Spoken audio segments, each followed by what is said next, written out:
Hello everyone, welcome back to Chitheads. My guest today is Pranada Comtois. Pranada is a devoted pilgrim, teacher, and award-winning author of Wise Love, Bhakti and the Search for the Soul of Consciousness.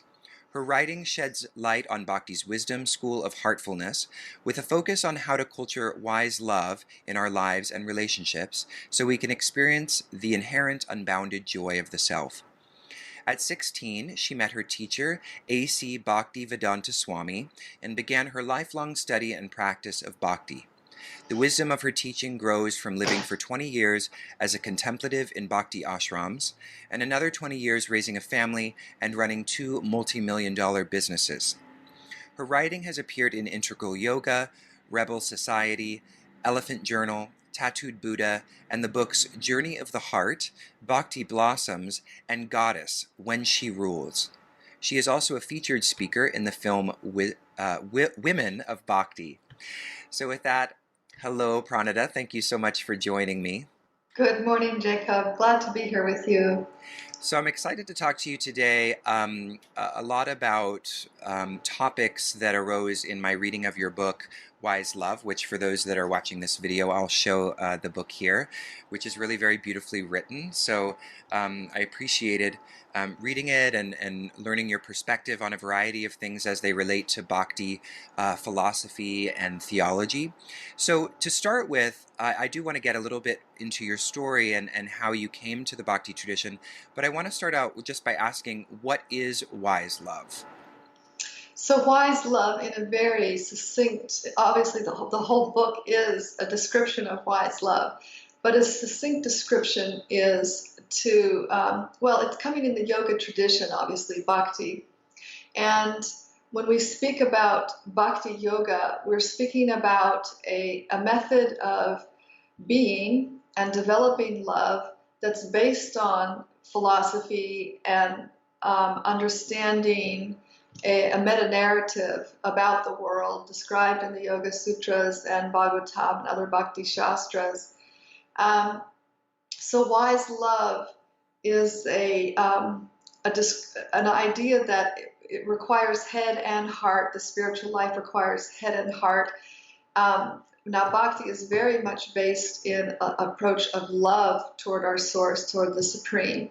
But that's not a love that's just sentimental or not grounded deeply in Vedanta. So wise is the Vedanta side and love is the bhakti side. So Bhakti Vedanta is the English translation of that. I see. So and I'm glad you mentioned the difference between, this form of love and kind of a sort of oozy sentimentality, because that's one of the questions that I have. This isn't just quite the same love that's the feverish love at the beginning of a relationship. This is something that's much more cultivated. So can you contrast that a little bit more, this notion of the difference between wise love and the love that I have for, say my family or my partner or my friends? Sure. When we have the experience in love as human beings, it's giving us a hint of what is possible for the spiritual self. The spiritual self is eternally an individual, a unit of consciousness, a willful unit of consciousness that has characteristics and desires, and those don't shut down in liberation, but blossom and develop in a way in their fullest, purest state. So what we're seeing here, and I think most of us can relate, when we are in loving exchanges here in this world with friends, families, lovers, children, parents, we find conflict, we find discrepancies, we find things sometimes even breaking down completely, even as much as they're a glorious, wonderful experience of the heart.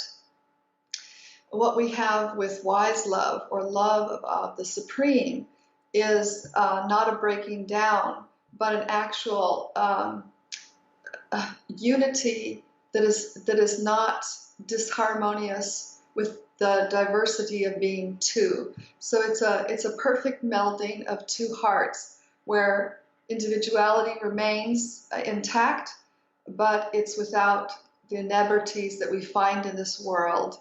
each of us, and what we're finding in our loving relationships in this world is they're breaking down at points where one person's desires are in conflict with our desire. And in wise love, what we're finding is what we're coming to is a self-surrender to the Supreme, to God, that ends the boundaries that we find here. And in fact, I was just reading an older book about Bhakti, and the author, O.B.L. Kapoor, was describing how Bhakti itself is a divine energy which brings the unit of consciousness, the small soul, in contact with the grand unit of consciousness, the Supreme Soul. And it's an automatic connection. So the small soul surrenders, self-surrenders, and the large or Supreme Soul gives grace. So this is the relationship between the two. And I was thinking how I often kind of was repelled by the idea of the Supreme giving grace or mercy, because that makes me dependent, that makes me like, oh my, what if they're not merciful? And why should I put myself in a situation that I have to receive mercy to progress or to feel in a relationship? Yeah. But this is just the dynamic of who we are. We're small units. We don't have control even of our own body and our digestive system necessarily, what to speak of the nature's laws. And if we really look at our situation, we have to say, I am a small person. I'm one of billions in the world of human beings. This planet is one of multi-universes. In how many galaxies are uncountable. We start bringing that down to who we are. We have to say, yes, I'm small. And acknowledging that is an important part of any spiritual path that I've read about and studied, what to speak of Bhakti. So in Bhakti, we accept that position as small, and we take a humble position. And that creates this, like I said, this magnetic connection, dynamic, spiritual magnetic connection between ourself and our source that draws the two together irrevocably and strongly. So when we get over that hurdle of admitting that we're small and accepting that position, then, hey, grace is really a great benefit. Yeah. So I have a couple questions on that, sort of maybe about kind of the metaphysics of it, because from what I understand, one of the grounding principles of Bhakti is the personality of the Supreme, which, arguably could be said to differ from some other Eastern traditions that either, say there is no Supreme, like Buddhism, or the Supreme is, in a sense, impersonal. So, what are the stakes in seeing the Supreme as a personality? That would be the first question. And then the second is, can you practice Bhakti without that, without having a relationship with the idea of the personality of the Godhead? Okay, so really good questions. The stake, could just clarify a little bit. When you say the stake of the person, well, let me just step back and explain. According to Vedanta, the Supreme is known as Brahman. That's the technical term that we'll hear, whether you're in the Bhakti school or the Advaita school, the impersonal school, which there are only two. Even in Western philosophy, it comes down to a personal manifestation or an impersonal manifestation. It's just the nature of the discussion of the metaphysics. So Brahman has three features according to Vedanta, and those three features are the impersonal feature, what's called the localized feature, or God in the heart, and then the personal feature of God. So the stake in that is try loving nothing. Now, Brahman, you have to understand, but the Bhakti school doesn't disagree that Brahman exists and is a reality. Right. This is a reality. This is a feature of the absolute. Is impersonal. It's indeterminate oneness, contentless, but conscious. It's a state of absolute peace, and that's of course, Buddhists, they don't really even believe in Brahman. They believe in nothing, just nothingness.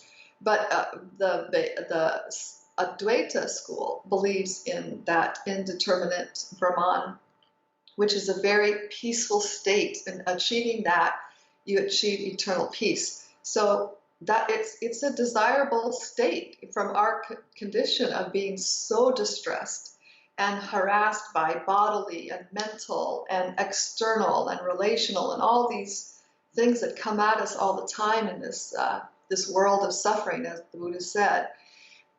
Peace is a very desirable condition, and it is attainable by a tough path, but it is attainable.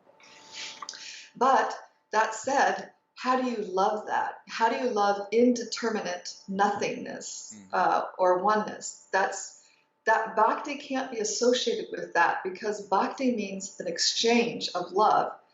And when we have love, we have to have two, right? I can love myself, okay? Because the self is a unit of consciousness. So I can actually have self-love as opposed to loving the table. I can like the table. I can appreciate the function of the table. I can be in gratitude for my table. But I'm not going to have loving exchanges of, infatuation and getting to know its personality. Yeah. And it doesn't happen, right? Unless we're psychotic or something. But so you need two. Therefore, bhakti is only applicable when you have the personal form of God. Now, you can love the God in the heart, known as Paramatma, or the Supreme Atma. That's a love that's possible too. But that's generally, or I should say always, according to Vedanta, a love that is awe and reverence, like, oh my God, just like this supreme being that is overseeing everything, ourselves and every single person and the whole world and the galaxies, and it's just like, oh my God. So that's a love, but it's a reverential love. We have experience as human beings of intimate love, of that kind of love that is, like you said, is the roller coaster infatuation of just being overtaken by love. So that's the kind of love we're interested in bhakti, but with the Supreme, that has none of the drawbacks. The infatuation doesn't wear off. It just intensifies deeper and deeper and deeper as you explore who the Supreme is and the personality of the Supreme and the features of the Supreme. And it's one of the teachers in my line called the Supreme reality, the beautiful. So beauty personified, gorgeousness personified, sweetness personified. So in my tradition, the Bhakti tradition, which looks at Krishna as the para Brahman, or the personal feature of the Brahman manifestation. So we can say, hey, now you're getting a little into a cultural differentiation. I can't go with that, this blue person playing the flute. And I have been there, even in my own practice of bhakti, where I have come up against my faith and had crises of faith and said, I can't prove that Krishna is God and the Brahman is this and what that. But I did come to, I have gotten beyond that, but even as I was wrestling with my own faith and practice, I had to actually admit that, well, if I look at the ideas of God that are out there, and you can look at all the traditions, and I'm fairly well read. I'm not an expert in all the traditions by any means. I'm certainly not a scholar. But in my own reading, which is extensive, where do we find such detailed descriptions of a personal God. I can say pretty surely it doesn't exist. So then we have, well, can I go with those very specific personal descriptions? And I say, maybe you can, maybe you can't, but it's very charming.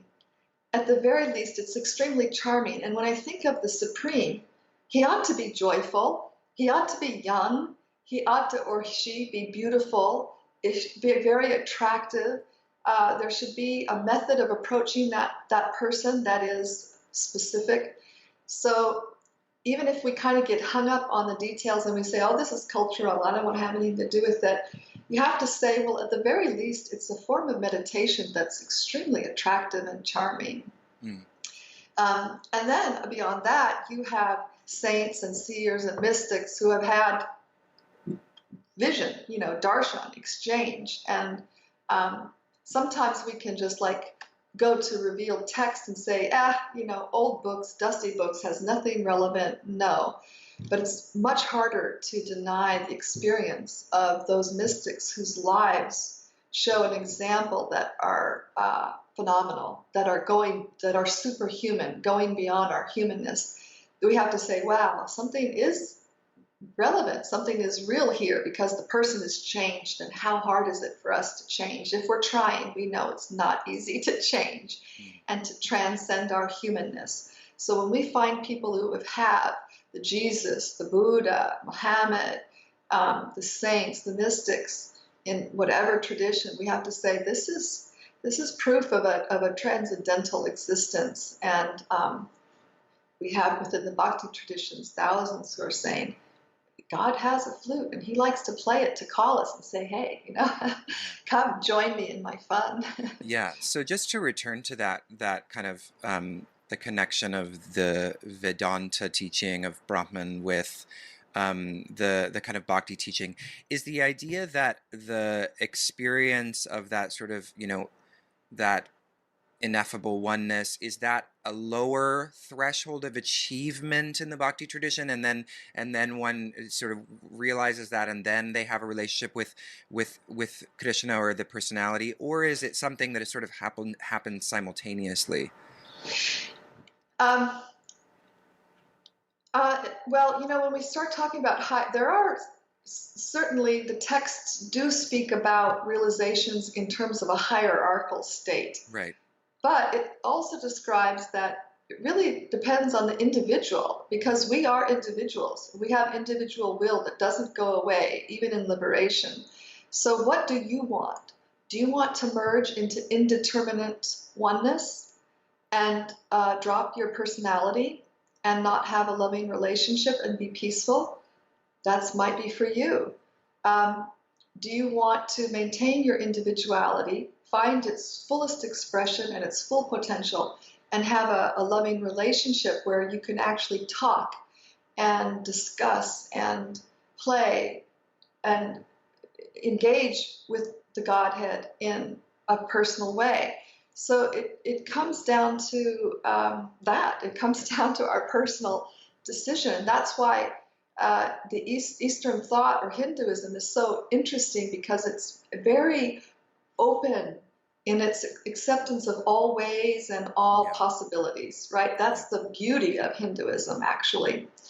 But we do have to understand what we are dealing with. So in the Bhakti texts, what we learn is that the Supreme Person has an aura, just like we have auras, and some people can see those auras.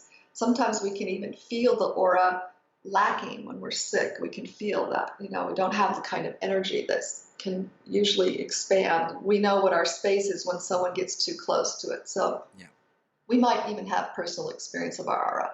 So the Supreme Person has an aura. That aura is Brahman, that effulgent, bright light that is illuminating everything and is the basis of everything, is that aura of the Supreme Person. That's how it's seen in the Bhakti texts. And now the approach to each aspect of the Brahman is also different. like for approaching the indeterminate oneness. It's like this this ascetic approach to controlling the mind and just focusing. I am a spiritual being. I am one with the Supreme. So it's generally a path that requires full celibacy and absorption in the texts. So you're studying them all the time and you're learning all the time, and it's like this mind control is the Gyan path toward Brahman. And then in connecting with the Paramatma, there begins to be a little more of a dialogue. That's generally as described by Patanjali in the Yoga Sutras, yoga, Raj Yoga, Hatha Yoga. When you have all of the 8 limbs going into meditation, what are we meditating on? It's the Paramatma, the Supreme Soul in the heart with us. That's the goal of the yoga path. Then you have the bhakti, which is really, there's only one supreme in bhakti, and that's Krishna. Now you say, well, what about Shiva and Durga? In the Indian traditions, we have bhakti for Shiva and Durga. So bhakti, when you think of it as devotion or as loving devotion or devotional service, there can be aspects of that devotional sentiment for Shiva and Durga, Shiva Shakti.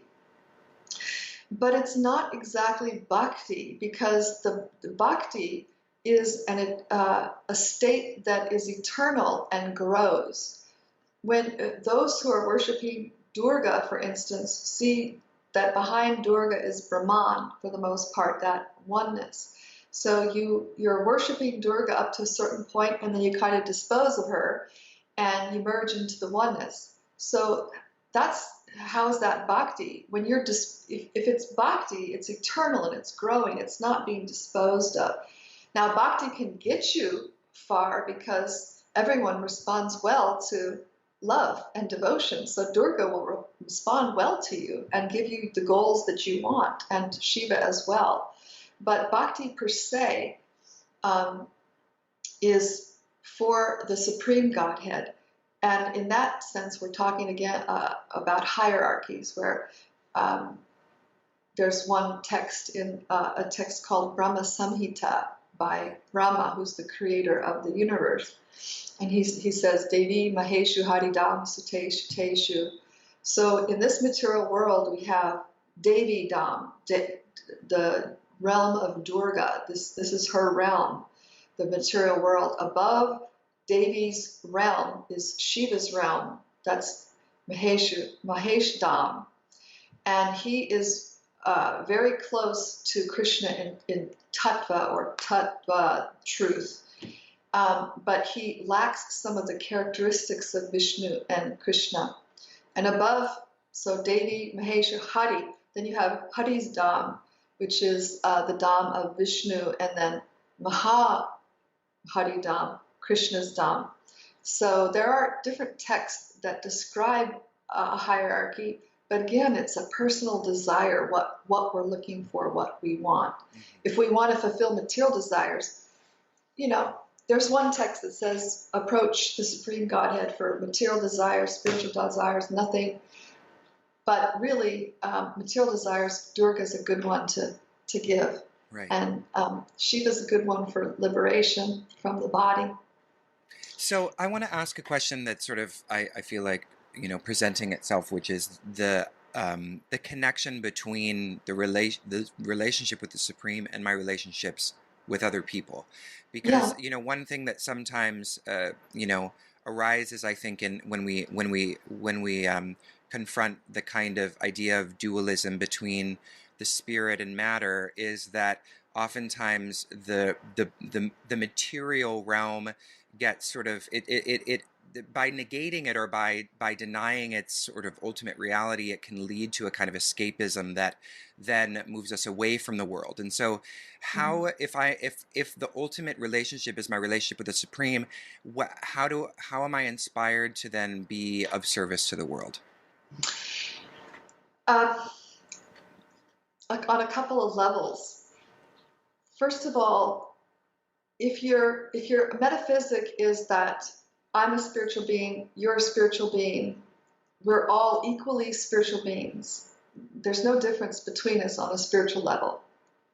We all have the same potential for transcending the body and the mind and achieving our spiritual state, and which one, as we discussed. So if I'm seeing you, Jacob, as a unit of consciousness, then I start interacting with you in a completely different way than if I'm seeing a man who's such and such age, born in such and such a place, has such and such political views, religious views, whatever makes up you as a person. I could take exception with on many levels if I just saw you. But if I see the transcendent you, I have a completely different relationship with you. I don't want to take from you. I don't want to take advantage of you. I don't need you to be a certain way or conform to certain ideas that I have about how people should be or behave. Now, I'm not talking about moral or ethical behavior. I'm just talking about imposing our will on others to get what we want, because that's what we're doing here. We're here in this world trying to get what we want, and other people get in the way of that. And therefore, I want them out of the way. And sometimes I get very vicious about it and will start a war or whatever, right? So I'm talking about controlling that desire for my own gratification of tastings, just gratifying this, instead of just gratifying this body. I'm starting to see with transcendental vision when I'm seeing you as a spiritual being. Now, if I'm in an intimate relationship with you, then how will I treat you even? It really starts to frame what's important when you start seeing from that vision of a being, spiritual being. And then what does that give us? That gives us a great opportunity, because according to the Bhakti tradition, we're eternally individuals with feelings, with desires. That doesn't go away. What we do is we use them, and like a thorn to remove a thorn, we use them to transcend and come to our spiritual state of genuine spiritual motion, genuine spiritual desire. And now, in this realm, if we're in a relationship, I can use that.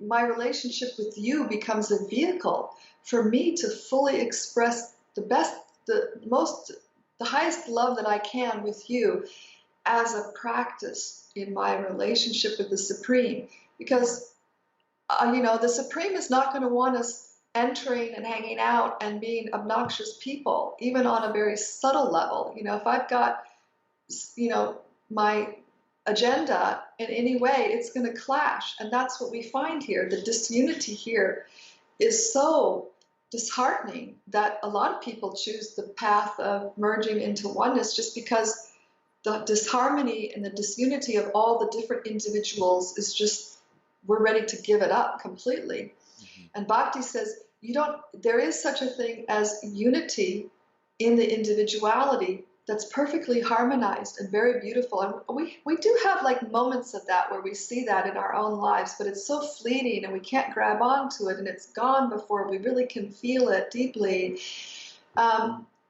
So that's the promise of a relationship with the Supreme in a personal way. And our living here is an opportunity to play it out, to experience it, to make it transcendental. And then when you have a personal conception of the Godhead, then what happens is that on top of these relationships that I'm engaged with right now, that can be used to find my real spiritual self, my real spiritual desires and emotions, I can engage fully with the world, because all of a sudden I'm seeing God everywhere. Yeah. And not just an indeterminate God, a power. I'm seeing the touch of the Supreme Being in my life and around me. And in gratitude, I can start making offerings in a real way as I described in Wise Love in one place, I said, how do you fall in love with anyone? You get to know them. Mm-hmm. And how do you do that with the Supreme? Well, you can hear texts. You can create a sacred space with a picture of your Supreme worshipful on that altar. Offer some food lovingly, and lovingly accept that food as remnants, as grace, as mercy. And in Bhakti tradition, it's quite sophisticated, the interrelationship between the individual soul and the Supreme Soul. And it's, I didn't even really be able to get into a lot of the details of the ways that we can engage with the Supreme, but it's very practical and quite extensive. Yeah. And intuitive, very intuitive, very intuitive. That was a really great answer to that. So now I want to go back to something that you mentioned before, because I really like your distinction between faith and belief in the book. You have a chapter sort of devoted to that, and you remark on how faith is often understood as this kind of blind belief, and you make a distinction there. So can you talk about what that distinction is when you're talking about having faith in a tradition? How does that differ from a kind of blind adherence to something? Well, when we're talking about matters of the spirit, it is transrational. So at a certain point, there is faith. More, it comes down to trust. It's like, what can I trust here? We're going to go to certain areas where the mind can't go. So reason, it transcends reason. It's transrational. But that doesn't mean foolish or non-thinking or not reasonable. There's all kinds of reason that comes into play about choosing where to put your trust. If I have a relationship with someone and they repeatedly let me down, I'm going to know that's not where my trust can go, and I'm not going to put my faith in that person. Yeah. So, when we hear about matters that are beyond our ability to see at this point, like I might not see the personal form of the Supreme right now. So how do I trust that? How do I trust its existence?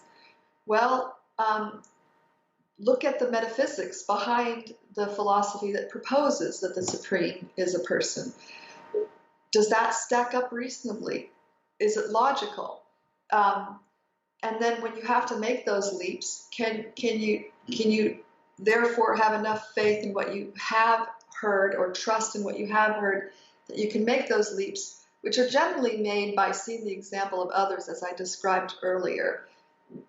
Largely, we do need to see examples, and those examples are available in the seers and the saints and the mystics. We just have to open our eyes and look, because they do exist. And if one exists, that means that the potential of that reality for us exists as well.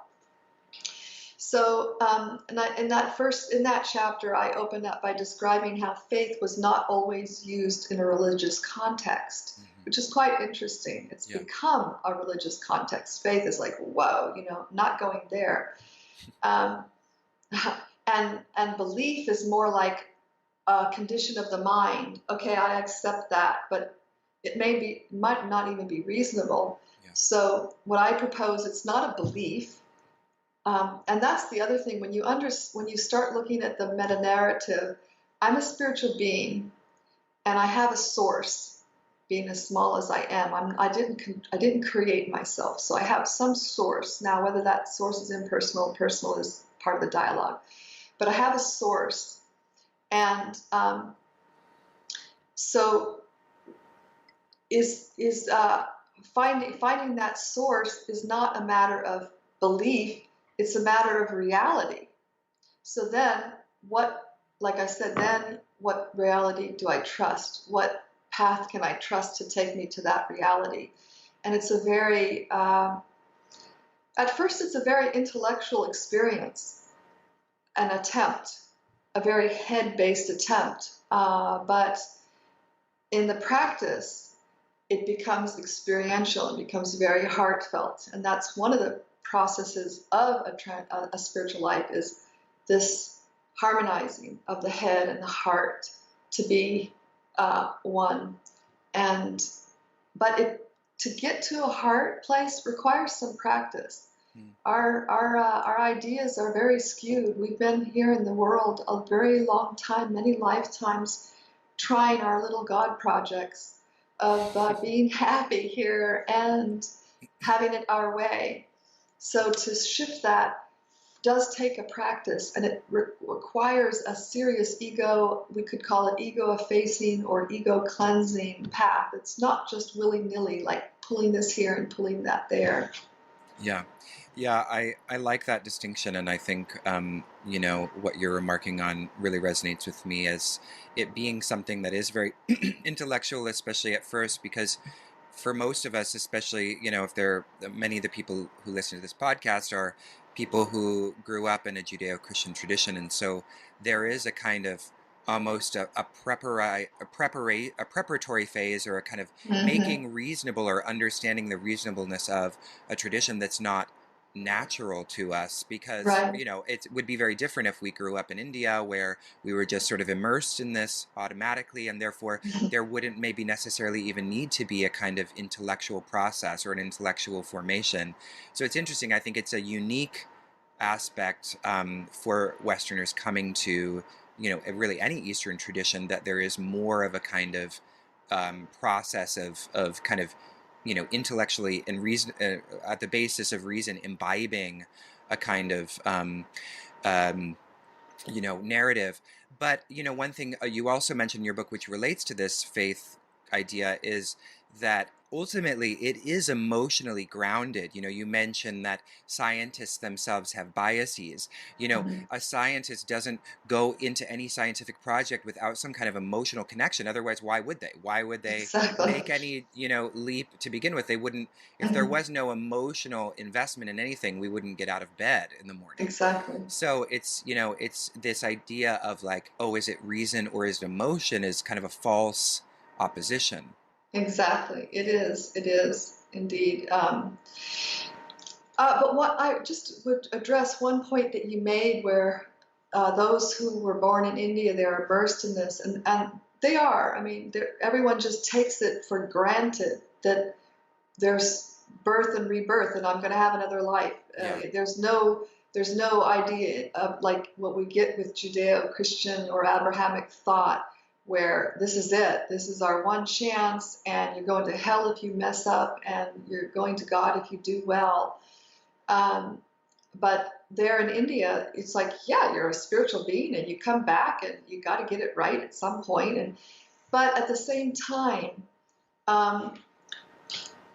any spiritual practice or any goal that we have, the more that it is grounded in the theory, the better we are going to be at the practice. Because the practice is not short. It's not just,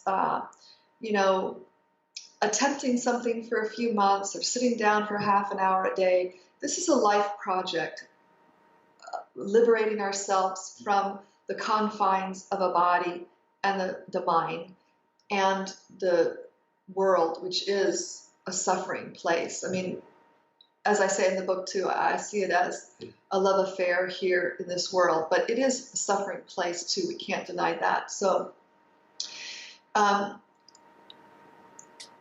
in order to pull ourselves out of where we have been for lifetimes, we need solid theory, and we have to hear that theory over and over again, because it's so simple to just fall back into old patterns. And we're not just talking about this life pattern, but multiple life patterns.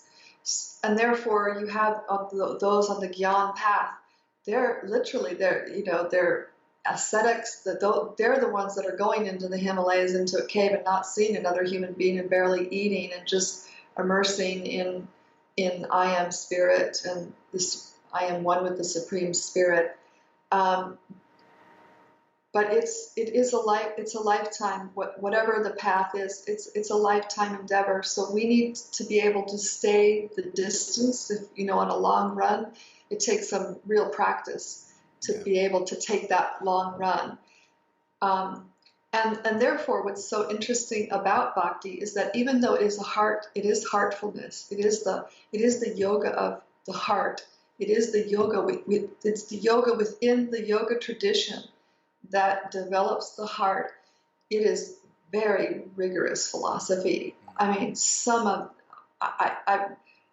there's hundreds of bhakti texts that would be impossible to get into the details, but it is serious philosophy that will be able to debate the Shankaras and the Advaitins.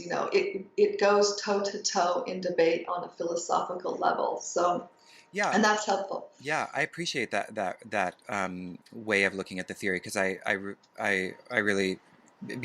Because oftentimes I feel like the theory is sort of posited as something, oh yeah, you get to know it and then you throw it out because practice is the important thing. And what you're saying, which is really, I think, important, is this idea that the theory always grounds the practice, and it's almost like the theory keeps us fascinated. The constant engagement with the philosophy and the nuances of it and the depth of it and the extent and the expansiveness of it is what keeps us anchored, because it's so interesting. I mean, we wouldn't be having this conversation if it wasn't interesting. Yeah, which I would like to say, just for those who are interested in Brahman goal, there's nothing to talk about. So it's indeterminate oneness. So just, there's nothing to discuss because there's nothing, individual about it. Yeah. But anyway, and the thing is, as you practice, there's something very interesting that happens. As you practice, you go into more and more subtle realms and more fine tuning. And each time you're coming, it's almost like you come to another plateau. And on that plateau, you need grounding in the tattva or the truth or the theory. So, so you're in this new place. You have to refer to the theory to get you to the next plateau. It's not just like, okay, I've got the meta-narrative. I'm a spiritual being. I'm not the mind. I'm not the body. And I'm eternal. And so, let's go on from here. Yeah. There's so many nuances to that and how it applies at each of the levels and what to take in and how to see it. It's very complex. It's the biggest challenge that any human being could face. How are we going to become superhuman? How are we going to transcend and really become our full potential and experience all that's possible for us as spiritual beings, which is far greater than what this world has to offer? Yeah. We see all the variety here and we're just taken in and consumed and overwhelmed by it. But this is just a pale reflection of reality. Yeah. So this is a good point to segue then into this observation that you have that we've talked about before when you and I and Hari Kirtanadas were on a panel together, which is this confusion or conflation of spirituality and psychology. People now really are turning the Eastern traditions into mostly kind of therapeutic models. So can you kind of unpack that for us?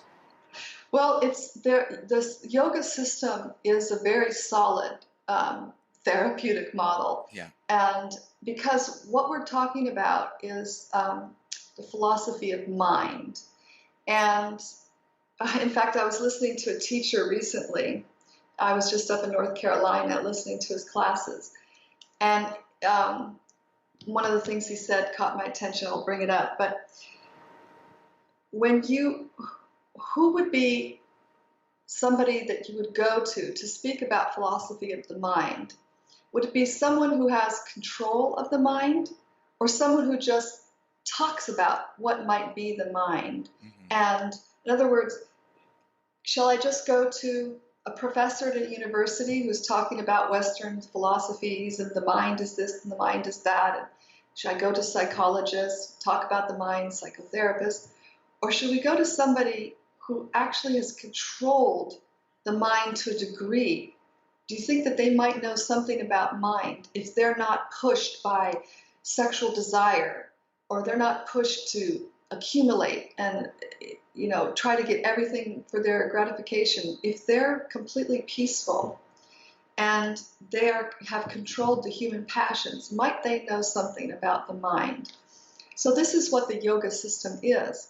The yoga system is about learning what the mind is, learning how to control it, to transcend the mind and body.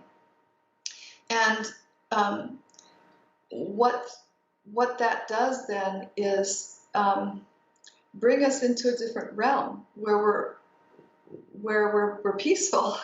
Yeah. We can attain peace, and that's not our current experience. Our current experience is the mind is just going off constantly. In fact, I was just listening to Ross, I think his name, Russ Hudson, who is like very much a main teacher of the Enneagram system of personality, examining personality, if you've heard that before. So I was listening to him, and he was like, any of us know that the mind is just a chatterbox that doesn't stop ever, and it's just harassing us constantly.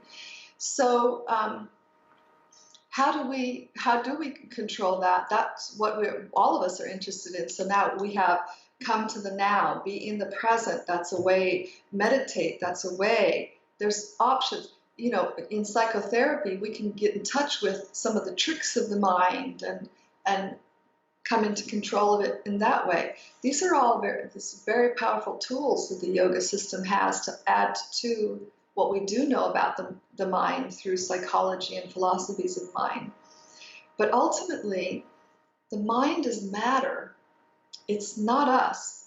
It's a subtle carriage that is just like our body, something that we're not. We're not a physical, this is a good vehicle, and the mind is a good vehicle, but it's not who we are. So we want to control it and transcend it, not only for happiness, but for spiritual progress. But Buddhism, that's what my take on Buddhism is. I was interested in Buddhism from a very young age. And what I see, it's so interesting for the American public is in its fantastic psychological assistance and character building. Yeah. So that is a true benefit of any of the yoga systems. But again, that because we're not the mind and it is matter, we have to transcend that too. And that's what the yoga systems will give us, tools to control the mind, but then how to go up beyond the mind to the platform of the self. Mm-hmm. So I want to get to one topic before the end of our conversation, which has been really lovely, because I think it's a really important and interesting distinction that you make between the divine feminine, which of course we know is a very popular topic right now for very good reasons, and the feminine divine. So you make a distinction between this, which is actually the first time I'd heard someone make this distinction. So what do you mean by the difference here? As I've been listening to the dialogue about the feminine, the divine feminine is what it's generally referred to, and goddess, and of course in the Eastern tradition, the Shakti, the energy of the goddess, the energy of the supreme. And it is a fascinating topic for me personally. I have a special affinity for empowering women and a great, just deeply moved by how women are unempowered and abused and hurt in many ways in our world. So, but I wanted to make that the distinction between the feminine divine and the divine feminine in this way. The feminine divine in the case of, when you say feminine divine, we're talking about a divinity that's feminine in nature. Yeah. When we say divine feminine, then divine is an adjective to feminine. We're talking about a female being divine-like. And if we want to make a difference in the world, we're going to really have to touch divinity in its pure and true form. It's not going to be just, like we said, touchy-feely, like this sounds good, goddess, and whatnot. And because men have been so abusive in patriarchal systems, therefore we're going to turn to the goddess and everything's going to be okay. It really doesn't work like that, because conditioned beings, whether they're in a male body or a female body, are equally able of disempowering and abusing another human being. And we see that, women are as easy to hurt others as men are. So if we're saying divine feminine, and we're just saying, well, women, because they're divine, that's our key to unlocking the mystery of the problems that we're having, we haven't really got it. We have to go to the feminine divine, which is divinity in feminine form, which has that nurturing, loving capacity that we see for a lot. It is a feminine aspect of women, but it's that divine, the feminine divine as a personality is not within the bounds of matter capable of creating harm. And in the Bhakti tradition, we have the feminine divine Radha, who is known as the fountainhead of all the goddesses in the Eastern tradition. Another name for her is Durga, which means difficult to achieve. The Durga that we generally see in worship, the Devi in worship in the Eastern tradition, Durga means difficult to leave. It's difficult to leave the material world, Durga. And Radha is Durga because she's difficult to approach, because she is at the pinnacle of reality. So I wanted to clue people in this who are having a dialogue about the feminine divine, that using these terms precisely would go a long way in actually accomplishing what wants to be accomplished when we're turning to the feminine principle. It has to be the feminine divine, not just the kind of like other women, that haven't transcended matter. Yeah. So, obviously related to this is what you mentioned as being part of your activism is empowering women, and I know that you were one of the first people to speak out in the Bhakti movement. So I thought maybe we could spend the last couple of minutes talking a little bit about your story, and also maybe talking a little bit about raising awareness of this gender inequality. Yeah. Well, we're probably all of us are pretty familiar what happens in institutions. Yeah. And it's institutions is when spirit becomes religion. Yeah. Yeah. Becomes law, and it has to be organized a certain way. Now,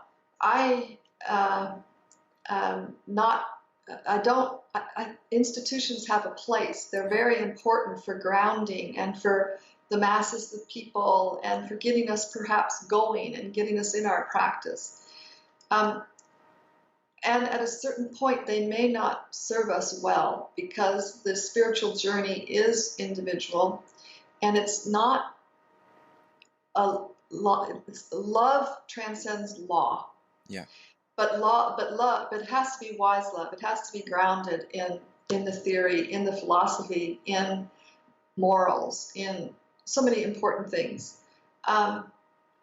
So in the institution that I was born and raised in, so to speak, there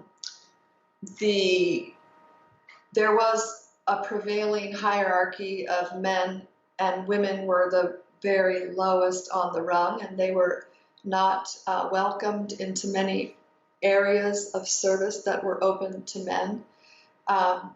There was a lot of disrespect, a lot of disharmony, and unfortunately that even remains today. But I could not tolerate watching that and not speak up. So I did speak up about pointing to the texts which describe how the soul is not male or female and has equal access to the full spiritual realm and practices and the services. So I did that work along with, initially by myself, but then other women and men came on board, and we did a lot of education through uh, publications and seminars and lobbying at the highest body that meets annually. And we did a lot of different work that did shift some things, but to a large degree it's not shifted, and there are quite a bit of discrimination, not so much in America anymore, although it even does exist in America, but in other countries, because the tradition I'm in is practically on all the continents. It's all over the world, hundreds and hundreds of centers. So it's just an unfortunate fact that some men are full of themselves. And wow, it's unfortunate. So there has to be a pushback to that. And I think if it's done with love and humility, but grounded seriously in philosophy, because there's nothing in the philosophy, in any of the texts, that represents that, a discrimination against one sex or another. It doesn't exist. It becomes people use text and then they try to screw out this meaning and they misunderstand it. It's biases. Yeah. As we discussed, it's biases. I'm glad you pointed that out, because this is sort of resonating with a conversation I had with Jeffrey Long about the way in which you work with another person's perspective in order to convince them. Yes. And it's that you actually, and what you're saying is so true, that you have to really work from internal to the philosophy in itself, and show the ways that this is incoherent, or it doesn't logically, derive from this. And I feel like I had a similar experience when I was young, and just very innocently was asking someone who had basically a racist idea about relationships and who should be with whom. And I, in my kind of Christian environment, asked the question, well, there's nothing in the Bible that says anything about this being wrong. And that person took pause, and that's really where I feel like the real change can happen, is when you actually adopt the point of view of another person. And I'm also thinking about, of course, our current political climate, and the way in which we can get through to some people is by really adopting, or at least attempting to adopt another point of view, and showing the ways in which it doesn't translate. Yeah, it's so difficult when we're immersed in a concept of ourselves as a body. Like, I was born in San Francisco. I'm born a woman. I'm single, or I'm married. I'm a mother. I'm a wife. I'm a daughter. I believe a certain thing. I have a certain political leaning. The more that we're immersed in that as our identity, the more we're going to have conflict, because on the material platform, there is no unity. There is no unity, and that's why we see the world as playing out the way it is, because we can't have unity on a material platform. Unity is on the spiritual platform, and until we do the work ourselves to live in that spiritual identity on a moment-to-moment, in a practical way, we will just find disharmony everywhere, and we're not going to resolve the political situation. And so that's, of course, asking a lot for many people to come up to a higher level.